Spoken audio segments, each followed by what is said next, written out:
چھوٹی سی عمر تھی حضرت فاطمہ کی جب حضرت خدیجہ وصال کر گئیں. تو کسی نے کہا فاطمہ سب سے پہلے گھر سے کب نکلنا ہوا؟ تو بخاری مسلم میں حدیث ہے، اللہ کے نبی نا بیت اللہ شریف کے سامنے سجدے میں تھے تو ابو جہل کو شرارت سوجی، شرارت. اس نے کچھ لوگوں سے کہا، عقبہ بن ابی معیط تھا، کچھ اور لوگ تھے، کہنے لگا میں ابھی رستے سے گزرا ہوں تو وہاں کسی نے اونٹ ذبح کیا ہے. تو اونٹ کی اوجڑی، آپ نے اوجڑی دیکھی ہے نا، جانور کی اوجڑی بڑی وزنی ہوتی ہے، اس میں گندگی ہوتی. اونٹ کی اوجڑی بڑی وزنی ہوتی تھی. کہنے لگا وہاں اونٹ کی اوجڑی پڑی ہے، وہ دیکھو نبی پاک معاذ اللہ سجدے میں ہے، تو معاذ اللہ ثم معاذ اللہ وہ اونٹ کی اوجڑی اٹھاؤ حضور کی گردن پہ رکھ دو. تھوڑا سا مشکل سے جمعہ پڑھنا پڑ جائے نا، اور تھوڑا سا مشکل سے پڑھانا پڑ جائے تو ہم دین کے بہت بڑے خدمت گزار بن جاتے ہیں. یہ دیکھو سجدے کتنی مشکل سے ہو رہے ہیں، یہ دیکھو سجدے کتنی مشکل سے ہو رہے ہیں، کتنی مشکل سے. حضور کے سر انور پر اوجڑی رکھ دی. یہ وہ وقت ہے کہ نہ تو چچا ابو طالب ہیں جو پہنچ جاتے، نہ جناب خدیجہ ہیں جو بندوبست کرتی.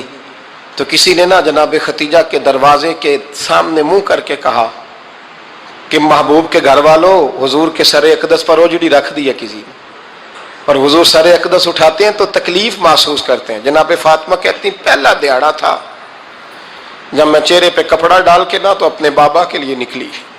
فرماتی پہلا دن تھا، میں حرم کعبہ میں پہنچی، حضور کو سجدے میں دیکھا تو چھوٹے چھوٹے ہاتھوں سے میں نے اوجڑی نیچے گرائی. حضور بولے کچھ نہیں، نہ میں نے کوئی بات کی. میں نے حضور کی انگلی کو تھاما اور میں کنویں پہ لے آئی. حضور بھی نہیں بولے. جناب سیدہ فرماتی میں بھی نہیں بولی. حضور بیٹھ گئے اور میں کنویں سے پانی نکالنے لگی. میں حضور کی زلفیں دھوتی جاتی اور حضور روتے جاتے، زلفیں دھوتی جاتی اور حضور روتے جاتے. پھر حضرت فاطمہ نے جب حضور کی زلفیں دھو لی تو ہاتھ اٹھائے، کہا اللہ جنہوں نے میرے بابا کو تکلیف دی ہے نا ان کو برباد کر دے. میں رات روایت پڑھ رہا تھا مشکات سے تو میں حیران ہو رہا تھا کہ یہ عجیب منظر ہے، یہ عجیب منظر ہے کہ جب طائف والے پتھر مارے اور نبی کریم علیہ السلام سے حضرت زید بن حارثہ کہ حضور دعا کریں گے تباہ ہو جائے، تو نبی پاک کہ نہیں زید میں نے نہیں ان کے لیے تباہی کی دعا کرنی، یہ نہیں ٹھیک ہوتے تو ہو سکتا ہے ان کی نسلیں ٹھیک ہو جائیں. اور جب احد میں وہ لوگ پتھر مار کے دانت شہید کر دیں، حضرت ابوبکر صدیق جیسی ٹھنڈی طبیعت کا آدمی عرض کرے حضور دعا کریں یہ تباہ ہو جائے، تو حضور نے فرمایا اللہم اہد قومی فإنہم لا یعلمون، یا اللہ میری قوم کو ہدایت دے، یہ جانتے نہیں یہ کیا کر رہے ہیں.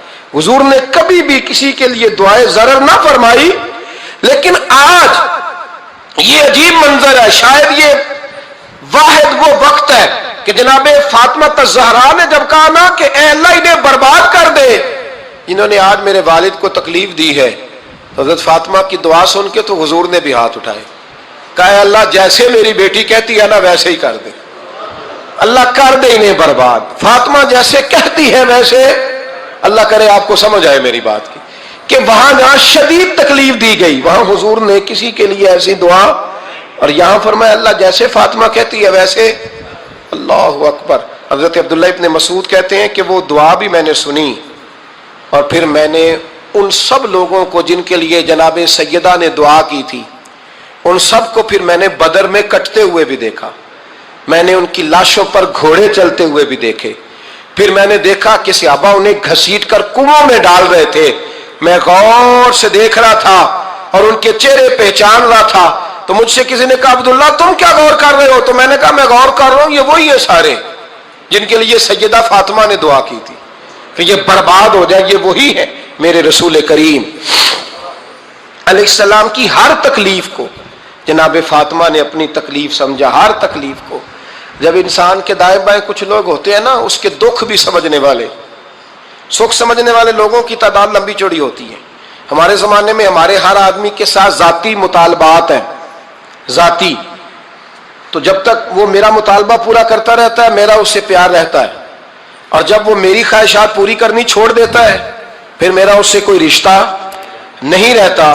میرے عزیز حضرت فاطمہ الزہرا کا کمال یہ ہے کہ انہوں نے میرے محبوب کا دکھوں میں ساتھ دیا. حضور کی تکلیف پر وہ تکلیف میں آتی، پریشان ہوتی. یہاں سے بات چلی 4-5 سال عمر مبارک تھی. حضرت فاطمہ کی کل عمر 29 سال ہوئی ہے. 15 سال یا کچھ زیادہ آپ کی عمر تھی جب حضور نے بیاہ کر دیا تھا. ہم لوگ سمجھتے ہیں کہ شاید اب آپ 30 سال کے بچے کو کھڑا کر کے کہیں کہ دین کی کوئی بات کر, کوئی تکلیف برداشت کر, تو کہتے ہوں میں تو ابھی بچہ ہوں. یعنی 29 سال کی عمر ہوئی ان کی. چلیں جس نے زیادہ لکھی ہے اس نے 32-33 لکھ دی ہوگی, 40 تک کوئی بندہ نہیں گیا. لیکن میں جس روایت پر زیادہ اعتماد کرتا ہوں ان راویوں نے 29 سال عمر حضرت فاطمہ کی, اور ڈھیر سارے محدثین نے لکھی.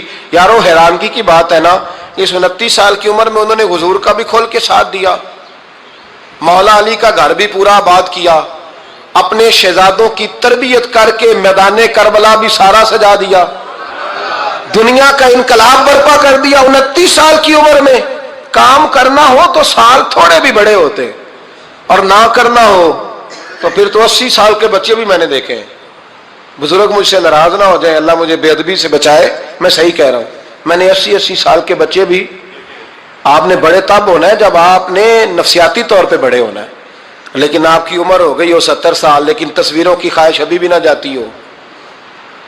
ابھی بھی پروگرام بنتا ہو کہ کوئی بندہ مل جائے تو بریانی کھانے جائے لاہور, ابھی بھی آپ اس سے نکلے نہ ہو, اس کیفیت سے ذوق شوق ابھی وہی ہو. اس کا مطلب یہ ہے کہ قد بڑا ہوا, عمر بڑی ہوئی, لیکن ذہنی اور نفسیاتی طور پر وہ پختگی نہیں آئی جس کی ضرورت تھی. ہمیں ذہنی طور پر پختہ ہونا چاہیے. میری بات پر توجہ کریں گے آپ حضرات اور غور کریں گے. نبی کریم علیہ السلام کی تکلیفوں میں انہوں نے ساتھ دیا. ایک تو یہ اوجڑی اتاری, تو پھر یہ وقت بیتتا گیا. ایک حدیث کے راوی مولا علی شیر خدا ہے, امام صاحب بھی نے لکھی ہے. نبی پاک نے نا دین کے لیے بڑی مشقت کی, جد و جہد کی. حضرت فاطمہ چھوٹی عمر سے دیکھتی آ رہی تھی حضور کو کام کرتے. حضور کی عادت مبارکہ تھی جب سفر پہ تشریف لے جاتے تھے تو سب سے آخر میں سیدہ فاطمہ کے گھر جاتے, واپس آتے تو سب سے پہلے سیدہ فاطمہ کے گھر جاتے. مولا علی کہتے ایک دن میں نے عجیب نظارہ دیکھا. نبی کریم علیہ السلام سفر سے واپس آنے والے تھے, میں نے حضرت فاطمہ کو اطلاع دی کہ حضور آج پہنچ جائیں گے, تو انہوں نے گھر سارا صاف کیا, سجایا, سنوارا, کھانا پکایا. لیکن فرماتی ہیں جیسے ہی حضور اندر داخل ہوئے نا گھر کے, جناب فاطمہ نے حضور کا چہرہ دیکھا تو ہاتھ پکڑ کے چومنے لگی, اور کہتے ہیں جب انہوں نے سر اٹھایا تو ان کا چہرہ سارا آنسوؤں سے بھرا ہوا تھا. رسول کریم نے بیٹی کے سر پہ ہاتھ رکھا, بٹھا لیا, فرمایا فاطمہ بیٹے رونے والی تو بات کوئی نہیں تھی, کیوں رو پڑی ہو؟ تو عرض کرنے لگی محبوبہ میں بچپن سے دیکھ رہی ہوں, محنت کرتے, جد و جہد کرتے, مشقت کرتے. یا رسول اللہ آج آپ آئے ہیں تو آپ کے چہرے پر تھکاوٹ کے آثار ہیں, حضور وجود تھکا ہوا ہے. یا رسول اللہ میں نے ساری زندگی آپ کو کام کرتے دیکھا ہے, مدینے والے حبیب مجھے بتا تو صحیح کام کب تک کرنا ہے؟ کوئی وقت آئے گا جب آپ کی کمر بھی بستر سے لگے, کوئی ٹائم آئے گا آپ گھر میں بیٹھیں, من پسند غذائیں کھائیں. حضور کب تک یہ جد و جہد کرنی ہے, کب تک یہ کام ہوگا؟ جناب فاطمہ فرماتی ہیں حضور نے میرے آنسو پونچھے. مولا کائنات شیر خدا فرماتے ہیں نبی کریم علیہ السلام فرمانے لگے فاطمہ تیرے باپ کی ڈیوٹیاں بڑی زیادہ ہیں, جب تک دنیا کے آخری کونے تک دین نہیں پہنچ جاتا, اور جب تک اینٹیں اور پتھر بھی میرے دین کا پیغام سن نہیں لیتے, اتنی دیر تک تیرا باپ جد و جہد کرتا ہی رہے گا. یہ بڑا مشکل کام ہے, یہ دین کا سفر, یہ دین کی جد و جہد, یہ دین کی تھکاوٹ. آپ اپنی مرضی نہیں کر پاتے, لوگ اپنی مرضی کے ساتھ جی نہیں پاتے جو اس رستے کے مسافر ہوتے ہیں. وہ دین کی پراپرٹی ہوتے ہیں, انہیں دین کے مطابق چلنا پڑتا ہے. تو جناب فاطمہ نے وہ سارے رنگ دیکھے رسول کریم علیہ السلام کی حیات مبارکہ کے. پھر یہ ساری کیفیت جب دیکھی نا کہ حضور اتنی محنت کرتے ہیں, تو پھر جناب فاطمہ کو میرے نبی کی امت سے پیار بڑا ہو گیا صلی اللہ ہو. سمجھیے گا اس بات کو, امت مسلمہ سے حضرت فاطمہ کو بڑا. امام حسن کہتے ہیں میری اماں سارے کام کرتی تھی گھر کے. اب تو شہزادے ہیں نا ہمارے بچے, کام اور بچی, یعنی بچی میکے سے واپس آتی ہے تو سب سے بڑا دکھڑا یہ سناتی ہے کہ وہ کام بڑا کراتے ہیں. یہی ہے نا دکھڑا؟ ہاں نہ تو کریں. سب سے بڑا دکھڑا کیا ہے؟ پتہ نہیں کیا کراتے ہوں گے, ہال نہیں چلوا لیتے کہیں, یا کچھ چکی نہیں پسوا لیتے, پتہ نہیں کون سا ایسا کام ہے. اور آپ ناراض نہ ہو جانا، میں بھی بیٹی کا باپ ہوں، میں بھی بہنوں کا بھائی ہوں، میں بھی اس بات کو سمجھتا ہوں، لیکن ایک بات ذہن میں رکھنا کہ یہ بات نہیں ہے کوئی کرنے والی کہ سارے بچی کے ماں باپ جمع ہو کے پہنچ جاتے ہیں ہماری بچی جی کام بڑے کرتی ہے۔ مثلاً کیا کرتی ہے؟ کیا کرتی ہے وہ؟ آؤ میں بتاؤں میرے مصطفیٰ کی بیٹی کیا کرتی تھی۔ میں نے سینکڑوں دفعہ یہ بات کی ہے اور میرا دل کرتا ہے روزانہ کروں، پھر کرتا ہوں۔ دنیا میں کوئی اتنا غریب ہے جس کی بیٹی اتنا کام کرے کہ ہاتھوں پہ چھالے پڑ جائیں؟ ہے کوئی اتنا غریب تو اٹھ کے بتائے کہ میری بیٹی سسرال میں اتنا کام کرتی ہے کہ چھالے پڑ جاتے؟ میں دکھاتا ہوں، میرے رسول کی شہزادی کو چھالے پڑ جاتے۔ کچا مکان جناب فاطمہ، جناب فضا آپ کی لونڈی تھی، ان سے مٹی منگاتی اور گھر میں لیپا پوتی کرتی، پھر جھاڑو دیتی۔ امام حسن اور حسین کے درمیان پورے سال کا فرق نہیں، 11 مہینے کا فرق، دونوں بچوں کو سنبھالتی۔ جناب علی کی والدہ حضرت فاطمہ بنت اسد بوڑھی تھی، جناب فاطمہ وہ کھول کے نوکری کرتی کہ حضرت فاطمہ بول پڑتی، حضرت فاطمہ بنت اسد بول پڑتی، کہتی بیٹے فاطمہ میرا اتنا نہ خیال رکھا کر، تیرے اپنے بھی بچے ہیں۔ جناب فاطمہ فرماتی آپ صرف علی کی ماں تو نہیں نا، آپ میری بھی تو ماں ہے نا۔ یہاں بیبیاں فلسفہ بیان کرتی ہیں، وہ کہتی ہیں جی کس حدیث میں آیا ہے ساس سسر کی خدمت فرض ہے؟ میں نے کہا کسی میں بھی نہیں آیا۔ ہم کیا کہہ رہے ہیں؟ کسی میں بھی نہیں آیا، لیکن یہ تو آیا ہے نا کہ شوہر راضی ہو تو اللہ راضی رہتا ہے۔ تو اگر شوہر ماں باپ کی خدمت سے راضی ہوتا ہے تو کرو خدمت، اس کو تو راضی کرنا ہے نا، اس پر تو توجہ دو۔ حضرت فاطمہ پھر چکی پیستی، چکی یہ آسان جملہ نہیں، کہہ جاتے ہیں ہم، سن لیتے ہیں آپ۔ چکی پیس کر، جو پیس کر اس کا آٹا بنانا، پھر بچوں کے لیے کھانا پکانا۔ پھر ایک دن کہنے لگے علی آپ کی آمدن تھوڑی ہے، خرچے زیادہ، چرخا نہیں لا دیتے؟ فاطمہ کیا کرو گی؟ فرمایا تھوڑا سا سود بنا لیا کروں گی، تم بیچ آیا کرنا۔ چلو میں تھوڑا ہاتھ بٹاؤں گی۔ یہ ساری ڈیوٹیاں کر کے حضرت حسن برواتے ہیں، پھر عزت والے رسول کی عزت والی بیٹی، پھر شانوں والے نبی کی شانوں والی بیٹی، پھر پاک محبوب کی پاک شہزادی، ساری ڈیوٹیاں کر کے رات کو مولا علی سے کہتی اگر آپ اجازت دیں تو اللہ کو راضی نہ کر لوں؟ حضرت علی فرماتے فاطمہ جیسے دل کرے۔ تو امام حسن کہتے ہیں پھر میری ماں مصلی بچھا لیتی، مصلی، اور پھر ساری رات وہ نماز پڑھتی، ساری رات، اور فرماتے ہیں جب سویرے ہاتھ اٹھاتی تو پہلی دعا یہ کرتی اے اللہ میرے رسول کی امت پہ رحم فرما، اے اللہ میرے رسول کی امت پہ رحم فرما۔ تو کہتے ہیں زمانے بیت گئے یہ دعا سنتے تو ایک دن میں قریب گیا تو میں نے کہا امی حضور کوئی دعا میرے لیے بھی کر دیں، کوئی حسین کے لیے بھی کر دیں، کوئی زینب کے لیے بھی کر دیں۔ ساری دعائیں امت مصطفیٰ امت مصطفیٰ امت مصطفیٰ۔ کتنا بڑا جملہ ہے، کتنا بڑا، شیخ محقق نے لکھا ہے کتنا بڑا۔ جناب فاطمہ فرمانے لگی تیرے لیے بھی کرتی ہوں، حسین کے لیے بھی کرتی ہوں، زینب کے لیے بھی کرتی ہوں، سب کے لیے کرتی ہوں، پر بیٹا یاد رکھنا فاطمہ کی دعاؤں پر پہلا حق میرے رسول کی امت کا ہے۔ فاطمہ کی اصل میں بات بہت خوشی کی سنا دی میں نے آپ کو، لیکن آپ وہیں سست کے سست رہ گئے۔ یہ کسی عام آدمی کی دعا نہیں، پیر صاحب کی، درویش صاحب کی رٹی رٹائی دعا نہیں، یہ سیدہ فاطمہ کی دعا ہے۔ آپ کو اتنا بڑا خزانہ مل رہا ہے اور آپ سمجھے ہی نہیں بات کو۔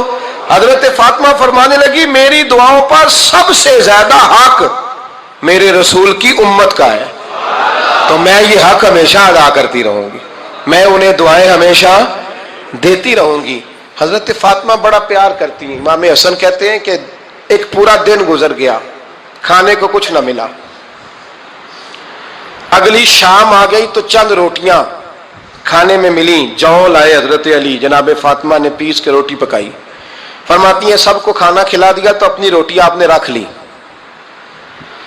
جب آپ کھانا کھانے لگی، کھانے پر ہاتھ ہی رکھا تھا کہ دروازے پر کسی نے صدا دی، تو کہتے ہیں بولنے والے کے لفظ بڑے عجیب تھے، جس نے صدا دی نا اس کے لفظ بڑے عجیب تھے، کہنے لگے اور رسول اللہ کی بیٹی میں 2 دن سے فاقے میں ہوں، تو مجھے پتا ہے اس گھر سے روٹی ضرور ملے گی۔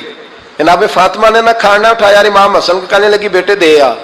جناب حسن کہتے ہیں مجھے بڑی تکلیف ہوئی، ہم سب کھانا کھا چکے تھے، مولا علی بھی کھا چکے تھے، صرف میری اماں نے نہیں کھایا تھا۔ ماں اور بیٹے کا پیار، اور پھر حسن حسین اور سیدہ کا پیار۔ فرماتے میں نے کہا اماں جی آدھی دے دیتے ہیں، آدھی آپ کھا لیں، پورا دن گزر گیا آپ فاقے سے ہیں، تو کہتے ہیں حضرت فاطمہ نے میرے سر پہ ہاتھ رکھا، پھر میرا ماتھا چوما، کہنے لگی بیٹا تو نے اس کی آواز نہیں نہ سنی جس نے صدا لگائی، اس نے نہ تو علی سے بات کی نہ تیرے ساتھ بات کی، اس نے تو کہا رسول اللہ کی بیٹی، تم نے صدا نہیں نہ سنی، اس کے لفظ کیا ہے، اس نے تو میرے ساتھ بات کی۔ اور پھر فرمایا بیٹے میں ایک دن سے فاقے میں ہوں، وہ 2 دن سے فاقے میں، میرا ایک دن گزارا اور ہو جائے امت کے ساتھ۔ ایک دن نا ایک نبی پاک کی بارگاہ میں شخص آیا، اس نے کلمہ پڑھا، قبیلہ بنو سلیم سے اس کا تعلق تھا۔ نبی کریم علیہ السلام نے اس سے اس کی مالی حالت پوچھی، تو عرض کرنے لگا یا رسول اللہ صلی اللہ علیہ وسلم میرے قبیلے میں 3000 لوگ ہیں اور سب سے غریب میں ہی ہوں۔ نبی کریم صلی اللہ تعالی علیہ وسلم نے فرمایا اس کی مدد کرو بھائی۔ حضرت سعد بن عبادہ اٹھے تو انہوں نے نا اس کو کہا کہ میری اونٹنی باہر کھڑی ہے، تو یہاں سے اٹھ کے چل، میں اونٹنی تجھے دیتا ہوں۔ مولا علی شیر خدا اسی وقت اٹھے اور آپ نے اپنے سر سے امامہ شریف اتارا، فرمایا میں نے کل ہی خریدا ہے، یہ میں تمہیں تحفے میں دیتا ہوں۔ حضور نے نا حضرت سلمان فارسی کی ڈیوٹی لگائی، فرمایا اسے سواری بھی مل گئی، کپڑے بھی مل گئے، اس کے کھانے کا بندوبست کر، پتہ کر کس گھر میں کھانا ہے تو لا۔ حضرت سلمان فارسی کہتا ہے میں گلی میں نکلا تو پہلی نظر میری سیدہ فاطمہ کے دروازے پہ پڑی، میں نے دستک دی، سیدہ فاطمہ اندر سے بولی کون ہے؟ میں نے کہا میں غلام سلمان فارسی۔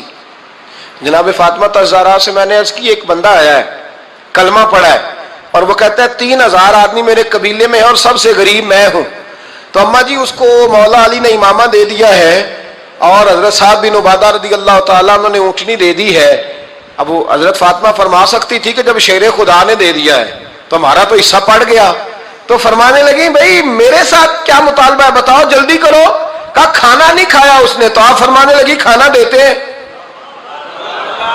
حضرت سلمان فارسی کہنے لگے اماں جی کھانے میں کیا ہے؟ تو کہنے لگی کچھ بھی نہیں، 3 دن ہو گئے حسن حسین نے روٹی نہیں کھائی، پر بڑا کچھ ہے میں دیتی ہوں۔ کہتے میں سوچ میں پڑ گیا کہ انہوں نے 3 دن سے نہیں کھایا، پھر بھی بڑا کچھ ہے، پھر بھی ہم نے نا جو کھایا ہے اور باقی کا سالن فریج میں رکھا ہے، پرسوں والا بھی فریز ہوا پڑا ہے، شام کی سبزی آ گئی، کسی نے پوچھا حال کیا؟ کہتا سب سے غریب میں ہی ہوں، بڑا ماڑا بندہ ہوں، رو پڑیں گے پریشان۔ کہا بچوں نے 3 دن سے روٹی نہیں کھائی، پر سلمان بڑا دیا ہے میرے اللہ نے، بڑا کچھ ہے۔ تو کہا اماں جی پھر کرنا کیا ہے؟ فرمایا تو ٹھہر نا میں بتاتی ہوں۔ کمبل پڑا تھا، بسترا سمجھ لیں، موٹا اوڑھنے کا، کھدر کا، حضرت فاطمہ جلدی سے لائیں، فرمانے لگے یہ پکڑو اور دیر نہ کرنا، یہ ہماری گلی کے کونے پہ نا 2-4 گھر چھوڑ کے تو ایک یہودی ہے اس کا نام شمعون ہے، وہ اس طرح کی چیزیں گروی رکھ کے یا خرید کے نا تو پیسے بھی دے دیتا ہے، جوں بھی دے دیتا ہے، گندم بھی دے دیتا ہے، سرکہ اور کھجوریں بھی، اسے دے آ اور وہ جو سامان دینا وہ میرے پاس لا اور لا کے مجھے دے تاکہ میں جلدی سے اس آدمی کے لیے بندوبست کروں۔ پتہ نہیں بیچارہ کتنے دنوں کا بھوکا ہے، پتہ نہیں بیچارہ کتنے، اپنے بچوں نے 3 دن سے روٹی نہیں کھائی، لا نہ ذرا۔ حضرت سلمان فارسی کہتے ہیں میں نے تھوڑا توقف کیا کہ میں آپ کا بستر لے جاؤں، یہ کمبل لے جاؤں، تو فرمانے لگی حکم ہے میرا، وہ جانا پڑے گا۔ جناب سلمان فارسی کہتے ہیں میں شمعون یہودی کے پاس گیا، میں نے کہا یہ کمبل لو، چاہے تو نگد پیسے دے دو سامان خرید لیتے ہیں، اور چاہے تو اناج، جوں، سرکہ، کھجوریں جو تمہارے پاس ہے دے دو۔ وہ کہنے لگا یہ کس کا ہے؟ بڑا شاندار ہے، بڑا خوشبو والا ہے۔ تو کہا یہ مولا علی کے گھر سے آیا ہے، پاک بی بی نے دیا ہے کہ اس کو گروی رکھ لو اور مہمان کے لیے کچھ دے دو۔ کہا مہمان کون سا؟ کہنے لگے حضور کے پاس آ کے ایک شخص نے کلمہ پڑھا ہے اور وہ مسلمان ہوا ہے اور وہ غریب ہے، اس کو روٹی دینی ہے۔ تو وہ شمعون یہودی کہنے لگا میں بھی تورات پڑھا کرتا تھا، تو آج ہی سویرے میں نے پڑھا ہے، آج ہی سویرے پڑھا ہے، ابھی پڑھا ہے، میں بڑی دیر سے حضور آئے تھے پر میری آنکھوں پہ پردہ ہی رہ گیا، مقدر سکندر کا دیکھو کہ پیاسے چلے جا رہے ہیں کنارے کنارے، میں پیاسا ہی مرنے لگا تھا، آج ہی میں نے پڑھا ہے کہ جو آخری امت آئے گی نا، اس امت میں جو رسول اللہ صلی اللہ علیہ وسلم کے قریبی ہوں گے ان کا کمال یہ ہوگا کہ وہ اپنا پیٹ پر پتھر باندھ کے دوسروں کی مدد کیا کریں گے۔ یہ میں نے آج ہی پڑھا ہے اور ابھی تو نے مجھے اس کا نظارہ کرا دیا ہے۔ کہنے لگا یہ چادر بھی لے جا، جوں بھی لے جا، سرکہ بھی لے جا، آٹا بھی لے جا، کھانا بھی لے جا، اور اس طرح کر کے میرے پاس سے نگد بھی لے جا، اور جناب فاطمہ سے کہنا یہ سارا کچھ رکھ لے، اور انہیں کہنا کہ مجھے پتا ہے آپ قبول نہیں کریں گی پر قبول کر لے، وہ آپ کا کمبل آیا ہے تو میرا دل نرم ہو گیا ہے، میں یہ قربانی بھی دیتا ہوں اور آپ کے باپ کا کلمہ پڑھ کے مسلمان بھی ہوتا ہوں. حضرت فضا کہتی ہیں، حضرت فضا. بہت ساری باتیں ایسی ہیں جو میں چونکہ پہلے بھی کچھ باتیں کر چکا ہوں تو وہ باتیں میں بیان کر چکا. آج کچھ ایسی باتیں بیان کر رہا ہوں جو پہلے اس عنوان پر میں بیان نہیں کر سکا، ان باتوں کو لے کے آ رہا ہوں. حضرت فضا لونڈی تھی جناب فاطمہ کی، کنیز تھی، خادمت، اور بڑا پیار کرتی تھی وہ حضرت فاطمہ سے، اور جناب فاطمہ بڑی شفقت کرتی تھی ان کے ساتھ. جناب فضا کہتی ہیں ہمارے ساتھ ہی نا دو چار گھر چھوڑ کے ایک یہودی مسلمان ہوا تو اس کے رشتہ داروں نے رشتے توڑ دیے، ناطے توڑ دیے، سارا خاندان مسلمان ہو گیا، لوگوں نے ملنا گلنا چھوڑ دیا. فرماتے ہیں کہ اس کی بیوی فوت ہو گئی. تو میں نے حضرت فاطمہ کو خبر دی تو پہلی خبر سنتے ہی خاتون جنت فرمانے لگی اس سے تو اس کے رشتہ داروں نے ناطا ہی توڑ دیا ہے. فضا جب پتا کر کے کوئی غسل دینے والا ہے، اسے پتا کر کوئی کفن دینے والا ہے، کہتے میں واپس آئی. میں نے کہا اماں جی کوئی بھی نہیں. اس کا شوہر تو پریشان بیٹھا، کہنے لگی لا چادر پھر تو اور میں چلتی ہیں. میں نے کہا اماں جی آپ چلیں گی؟ فرمایا میں کیوں نہیں چلوں گی، میرے رسول اللہ کی امت ہے، یہ میرے کی امت ہے، میں چلوں گی. یہ مزاج، یہ شوق، یہ درد، یہ انداز.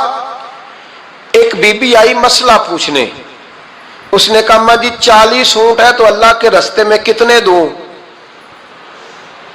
تو حضرت فاطمہ فرمانے لگی اگر یہ سوال تجھ سے ہوتا تو جواب اور ہے، مجھ سے ہو تو جواب اور ہے. تو بی بی کہنے لگی اماں جی دونوں ہی بتا دیں. تو اماں فرمانے لگی اگر 40 اونٹ تیرے پاس ہو تو تو نے اس میں سے ایک دینا ہے، اور اگر 40 فاطمہ کے ہو تو فاطمہ نے سارے ہی اللہ کے رستے میں دینے ہیں. تیرے لیے حکم اور ہے اور میرے لیے بات اور ہے. تیرے پاس ہو تو 40 میں سے ایک دے دے، اور میرے پاس ہو تو میں 40 کے. اور ایک بات اگر نہ کروں تو موضوع مکمل نہیں ہوتا. میرے نبی کریم علیہ السلام نے ایک دن صحابہ سے پوچھا بتاؤ بہترین عورت کون سی ہوتی ہے؟ کون ہوتی ہے؟ آکسفورڈ کی پڑھی ہوئی جی، پنجاب یونیورسٹی جس نے ایم فل کا مقالہ لکھا ہو، پی ایچ ڈی ہو جس نے پی ایچ ڈی کی ہو نمل یونیورسٹی سے، ایک کراچی یونیورسٹی کی ڈگری ہولڈر ہو، کہ باہر سے ایم بی بی ایس کر کے آئی ہو. کون افضل ہوتی ہے؟ کہ یا جو اچھی گفتگو کرے، نماز پڑھے، عبادت کرے وہ افضل؟ کوئی تو ایسی وجہ ہوگی نا. صحابہ سے حضور نے سوال پوچھا تو صحابہ نے بھی مختلف جوابات دیے. کسی نے کہا حضور پنجگانہ نماز پڑھنے والی. فرمایا بات تمہاری ٹھیک ہے پر تم میری مراد کو نہیں پہنچے. ایک نے کہا یا رسول اللہ صلی اللہ علیہ وسلم پردہ کرنے والی. فرمایا بات تمہاری ٹھیک ہے پر تم میری مراد کو نہیں پہنچے. ایک نے کہا حضور با پردہ عورت. فرمایا بات تمہاری ٹھیک ہے پر تم میری مراد کو. حضرت علی کہتے ہیں بیٹھا میں بھی تھا بیچ، لیکن میں بھی مراد کو سمجھ نہیں پا رہا تھا، حالانکہ شہر علم کے دروازے کا نام مولا علی ہے. فرماتے ہیں اس وقت اللہ کی حکمت تھی کہ جواب کوئی اور دے. تو حضرت علی کہتے ہیں قد بھی میرا چھوٹا تھا، بیٹھا بھی میں پیچھے تھا، تو تھوڑی گردن اور جھکا کے نا تو میں نکل گیا اور فاطمہ کے حجرے میں پہنچ گیا. تو میں نے کہا فاطمہ حضور نے ایک سوال پوچھا ہے تو صحابہ جواب دے رہے ہیں پر حضور کہتے ہیں تم میری مراد کو نہیں پہنچے، ذرا جلدی سے جواب نہیں دیتی. تو خاتون جنت ہنس پڑی، فرمانے لگی میں جواب دوں؟ آپ کو بھی کہا ہاں دیں جواب کا. کیا؟ فرمانے لگے بتاؤ سب سے بہترین عورت دنیا کی کون سی؟ سب سے بہترین. تو جناب فاطمہ کہنے لگی سادہ سا جواب تھا، آپ لوگوں کو آیا کیوں نہیں؟ کہا چلو بتاؤ. جناب فاطمہ فرمانے لگی دنیا کی سب سے بہترین بیوی وہ ہے جس کو نہ کبھی غیر محرم نے دیکھا ہو، اور اگلے لفظوں پہ غور کرنا، نہ کبھی غیر محرم نے اسے دیکھا ہو اور نہ اس بی بی نے کبھی کو غیر محرم دیکھا ہو. یہ کوئی پردہ نہیں کہ بی بی کہتی ہے جناب میں تو چہرہ ڈھام کے نکلی تھی، باقی میں دکاندار سب سے بات چیت کر آئی، سب کے چہرے دیکھ آئی. حضرت فاطمہ نے بتایا کہ تیری آنکھوں کا بھی پردہ ہے. اور وہ روایت وہاں الگ موجود ہے کہ حضور نے حضرت عائشہ صدیقہ ام سلمہ سے کہا کہ عبداللہ ابن مکتوم نابینا آیا تو پردہ کرو. تو یہ نابینا اس سے پہلے سیرت نگاروں نے لکھا ہے کہ ایک دن یہ اس سے پہلے حضرت فاطمہ کے گھر چلے گئے حضور کے ساتھ. تو نبی کریم علیہ السلام نے جب ان کو لے کے حضور داخل ہوئے تو جناب فاطمہ نے آنکھیں جھکا لی، پردہ کر لیا. تو حضور نے فرمایا بیٹی وہ تو نابینا ہے. تو عرض کرنے لگی حضور مجھے تو نظر آ رہا ہے نا. یعنی حضور نے جو ازواج کو کہا وہ بات کی. جناب فاطمہ کا جو انداز ہے وہ نرالا ہے. تو حضرت علی کہتے ہیں جناب فاطمہ نے جواب دیا کہ بہترین عورت وہ جسے نہ کبھی غیر محرم دیکھا ہو اور نہ غیر محرم نے کبھی وہ بی بی نے بھی کبھی غیر محرم بندہ نہ دیکھا ہو، دیکھا ہی نہ ہو اس نے. یہ پوائنٹ ذرا مشکل ہے، سمجھنے والا ہے. تو حضرت علی کہتے ہیں میں وہاں سے گردن جھکائی اور بیچ آ کے بیٹھ گیا، بات ابھی جاری تھی۔ حضور نے فرمایا آتا ہے کسی کو جواب؟ تو کہتے ہیں میں نے ہاتھ کھڑا کیا، میں نے کو حضور آتا ہے، تو حضور مسکرا پڑے، فرمایا چل بتا۔ میں نے عرض کی حضور بہترین عورت وہ ہے کہ نہ کبھی اسے غیر محرم نے دیکھا ہو نہ اس نے کبھی غیر محرم دیکھا ہو۔ تو حضرت علی کہتے ہیں شاباش، مجھے ملنی چاہیے تھی نا۔ حضور مسکرا پڑے، کہنے لگے میں نے تو پہلے ہی کہا ہے فاطمہ تو بدعت منی، فاطمہ میرے جگر کا ٹکڑا ہے، میں نے تو بڑا پہلے کہہ دیا ہے۔ تو کہتے ہیں صحابہ میری طرف دیکھنے لگے کہ یہ تو تعریف فاطمہ کی ہونے لگ گئی ہے۔ تو میں نے کہا کیا کریں، اس محبوب کو بتایا ہے جس کے لیے اللہ نے کوئی پردہ رکھا ہی نہیں، سارے پردے کھول دیے۔ حضرت فاطمہ کے وصال کا وقت آیا، انتقال کا، تو حضرت اسماء بنت امیس کو بلایا اور بلا کے فرمانے لگی تو مجھے غسل دینا اور سوائے میرے شوہر مولا علی کے کسی اور سے مدد بھی نہ لینا۔ اور فرمانے لگی میں نے حبشہ کے بارے میں سنا ہے کہ وہاں جب بیویوں کا جنازہ اٹھتا تھا تو وہ لوگ چارپائی کے اوپر یوں کر کے اس طرح کر کے لکڑیاں لگاتے تھے، نیچے باندھ لیتے تھے اور لکڑی میں لچک ہو تو اوپر جا کے پھر اس کو باندھ دیتے تھے تو پردہ بن جاتا تھا۔ فرمایا میں نے علی کو بتا دیا ہے، تمہیں بھی بتا رہی ہوں، جنازہ میرا رات کو اٹھانا اور لکڑیاں لگا کے نا تو اوپر پردہ کر لینا، میرے وجود پر پڑی ہوئی چادر پر بھی کسی کی نظر نہیں پڑنی چاہیے۔ رات کو جنازہ اٹھانا اور رات کو مجھے دفن کر دینا۔ مدینہ منورہ میں حضور کے وصال ظاہری کے 6 ماہ بعد جناب فاطمہ الزہرا کا جنازہ اٹھا تو مسجد نبوی شریف سے ایک شخص اپنی داڑھی آنسوؤں سے بھگوتا ہوا نکلا تو حضرت ابوبکر صدیق نے کھڑا کر کے پوچھا کیوں نبی پاک کے چچا عباس روتے کیوں ہو؟ تو حضرت عباس کہنے لگے پہلے حضور گئے تھے، اب نبی پاک کی تصویر بھی چلی گئی۔ کہ کیا ہوا؟ کہ جناب فاطمہ کا وصال ہوا، پھر سے ایک دفعہ مدینے میں رات آئی، پھر سے شام ہوئی، پھر سے جنازہ اٹھا۔ شیر خدا علی المرتضیٰ رضی اللہ تعالیٰ عنہ نے، حضرت عباس نے، حضرت قسم الدین عباس نے، حضرت عبداللہ ابن عباس نے تدفین سے فارغ ہوئے۔ ایک روایت ہے کہ حضرت عباس نے جنازہ پڑھایا اور ایک مستند روایت ہے کہ حضرت ابوبکر صدیق نے جنازہ پڑھایا، اور جب جنازہ پڑھا کر کے باہر نکلے تو حضرت علی شیر خدا کی آنکھوں میں آنسو تھے۔ اتنے کالی روتے کیوں ہو؟ ماننے لگے صرف فاطمہ نہیں گئی، مصطفیٰ کریم کی امت کے لیے دعائیں کرنے والا ایک بڑا ہاتھ رخصت ہوا ہے، ایک بڑا ہاتھ۔ جناب فاطمہ الزہرا نے 29 سال کی عمر مبارک گزاری۔ میں نے پہلے بھی ایک دفعہ یہ موضوع بیان کیا تھا تو میں نے بات کر دی تھی، کیونکہ میں نے نہیں کی، وہ بات کسی اور کی ہے، کرنی بڑی ضروری ہے۔ علامہ اقبال کہنے لگے، اسرار بے خودی میں لکھنے لگے کہ فاطمہ جو تو نے کیا ہے وہ کوئی نہیں کر سکتا۔ اقبال کہنے لگے فاطمہ جب تجھے دیکھتا ہوں نا تو تڑپ اٹھتا ہوں۔ کہنے لگے اے فاطمہ میرے رسول کریم نے نا میرے پاؤں میں شریعت کی زنجیریں باندھ دی ہیں، اگر مجھے شریعت منع نہ کرتی، حضور پابند نہ کرتے تو میں کعبے کا طواف نہ کرتا، تیری قبر کا طواف کرتا۔ فاطمہ تو نے 29 سال میں وہ انقلاب برپا کیا، امت پر وہ رحمت کی۔ علی کے گھر کی ہے عزت، علی سے سنتے ہیں، نبی کے گھر کی ہے عزت، نبی سے سنتے ہیں۔ وہ جس نے معزز کیا گھرانے کو، حسین پال کے جس نے دیا زمانے کو۔ اور میرے اعلیٰ حضرت فرماتے ہیں سیدہ زاہدہ طیبہ طاہرہ۔ کبھی آپ اگلا فقرہ سنے نا تو بریلی کے امام نے حد کر دی، فرمانے لگے جان احمد کی راحت پہ لاکھوں سلام۔ جان احمد کہتے ہیں نبی پاک کی جو جان ہے وہ سیدہ فاطمہ ہے، اور صرف جان نہیں، یہ وہ والی حضور کی جان ہے جس سے نبی پاک سکون حاصل کرتے، راحت حاصل کرتے ہیں۔ جان احمد کی راحت پہ، اور اس کا ایک ترجمہ یہ ہے کہ نبی پاک کی جان کو سکون حضرت فاطمہ کی وجہ سے ملتا۔ جان احمد کی راحت پہ لاکھوں سلام۔ اور حضرت حسنین کریمین کا ذکر کرتے ہوئے فرماتے ہیں آب تطہیر سے جس میں پودے جمے۔ حضرت فاطمہ کے بارے میں کچھ روایتوں میں یہ آتا ہے کہ عورتوں کی طرح انہیں حیض نفاس نہیں آتا تھا، اللہ نے پاک پیدا فرمایا، اور مولا علی تو پہلے ہی پاک ہے۔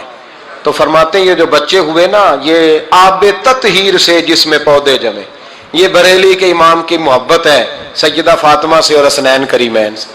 کیا انداز ہے، کہنے لگے آب تطہیر سے جس میں